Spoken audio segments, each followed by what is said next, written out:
শুনতে খুব খারাপ লাগলেও এই কথাটা আমি বলছি, অনেক মাস্টারমশাইরা করেন কি, যে গ্রুপে যেহেতু গান শেখান, তার যদি সি শার্প গলা হয় তবুও দেখা যায় তাকে জিতে বা বি ফ্ল্যাটে দিয়ে দেওয়া হয়। কারণটা একটাই, তখন ব্যাপারটা হয় হয় যে বাচ্চাদেরকে মানে একসাথে যেহেতু শেখাচ্ছেন গুরুজি, সেহেতু বি ফ্ল্যাট, কারো সি শার্প, কারো সি, এরকম গলার মধ্যে দিলে প্রবলেমটা আসবে।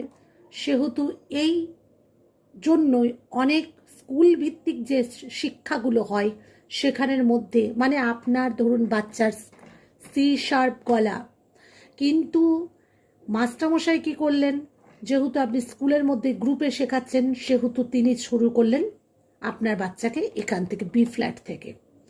তার কমফোর্টেবল কিন্তু সি শার্প, আস্তে আস্তে গলা সা থেকে আস্তে আস্তে রে, তারপরে গা মা চলে যেত, কিন্তু তার গলাটাকে নামিয়ে দেওয়া হলো বি ফ্ল্যাটে। কারণ আপনি বুঝতে পারছেন না, কারণ আপনার বাড়িতে গানের চর্চা নেই, স্বাভাবিক কথা। তাহলে তো আপনি মাস্টারমশাইয়ের কাছে প্রথম ধাপে যাবেন না, কারণ আপনি তো প্রথম ধাপে আপনিই শেখাবেন।